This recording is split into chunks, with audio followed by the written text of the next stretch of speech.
बिस्मिल्लाहिर्रहमानिर्रहीम। अस्सलाम वालेकुम। कैसे हैं आप सब लोग। आज मैं आपसे शेयर करूंगी पोटली समोसा की एक बहुत ही ज़बरदस्त सी रेसिपी जो कि बहुत ही यूनिक है और इसे हम बनाएंगे वेज के साथ।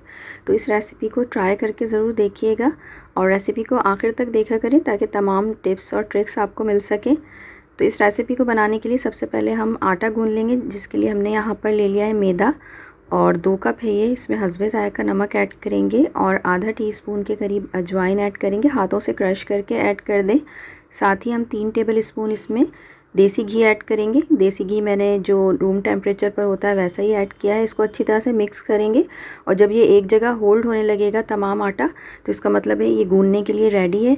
इसको हम नॉर्मल पानी से या थोड़ा सा जो ठंडा पानी होता है उससे गूँधेंगे। आटा ना ज़्यादा सख्त होना चाहिए और ना ज़्यादा सॉफ्ट होना चाहिए। तो तकरीबन 3/4 कप पानी से मैंने ये आटा गूँध लिया। इसको रेस्ट दे देंगे आधे घंटे के लिए। इस दौरान हम 1 टेबल स्पून देसी घी लेंगे, इसमें 1 टीस्पून ज़ीरा ऐड कर देंगे। 1 टेबल स्पून अदरक लहसुन का पेस्ट है यहाँ पर, ये फ्रोज़न था मेरे पास। 2 टेबल स्पून के करीब मैंने यहाँ पर हरी मिर्चें ले ली, जो कि 3 छोटी वाली हरी मिर्चें थी जो कि काफ़ी तेज़ होती हैं। आप अपने जायके के हिसाब से ऐड कर लीजिएगा। तो हमने ये मिर्चें ऐड कर दी हैं।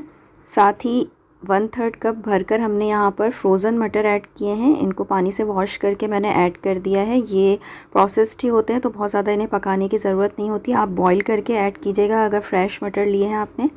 3 आलू यहाँ पर मैंने ऐड कर दिए हैं। बॉईल करने के बाद उन्हें चॉप कर लिया था रफली।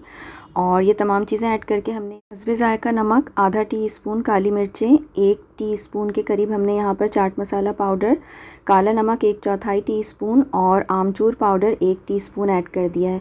तमाम चीज़ों को बहुत अच्छी तरह से मिक्स करेंगे। हमने इसमें रेड चिली वगैरह ऐड नहीं की है, इसीलिए शुरू में हरी मिर्चें ज़्यादा ऐड की थी। और इसके अलावा यहाँ पर 2 टेबल स्पून हरा धनिया चॉप करके ऐड कर दिया। इन तमाम चीज़ों को बहुत अच्छी तरह से पकाना है और जब ये अच्छी तरह से पक जाएंगे तो फिर हम चूल्हे को बंद करके इसे ठंडा होने छोड़ देंगे।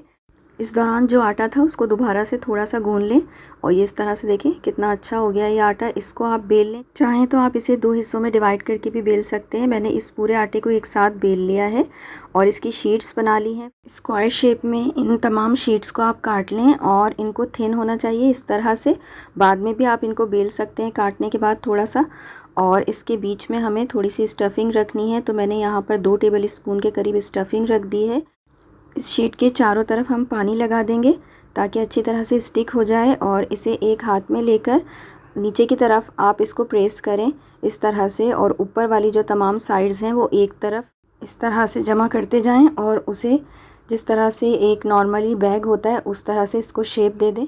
आप इसे आखिर में एक जगह करने के बाद हल्का सा ट्विस्ट भी कर सकते हैं ताकि बीच में से ये जुड़ जाए अच्छी तरह से और इसकी स्टफिंग बाहर ना निकले। तो आप इस तरह से इसको बहुत आराम से इस तरह एक बैग की शेप दे सकते हैं। तमाम जो हमारे समोसे हैं हम इसी तरह तैयार कर लेंगे और तकरीबन 16 से 18 के करीब इस साइज़ के समोसे हमारे रेडी हो जाएंगे इस स्टफिंग से और जो आटा हमने गूंदा था उससे। तमाम चीज़ें तैयार करके आप रख लें। इसके बाद हम इसे फ्राई कर लेंगे। तो तेल को मीडियम टू लो हीट पर रखकर हमें इन्हें फ्राई करना है और थोड़ा सा इसमें टाइम लगेगा फ्राई होने में ताकि ये अंदर से अच्छी तरह से पक जाए। जो कवरिंग है समोसे की, अगर ये फ़ौरन ही पक जाते हैं और इसके ऊपर बबल्स से नज़र आते हैं तो उसका मतलब है कि ये अंदर से कच्चे रह जाएंगे। तो इन्हें तकरीबन 8 से 10 मिनट या 12 मिनट लगेंगे पकने में। ज़रूर बनाइएगा। अल्लाह हाफ़िज़।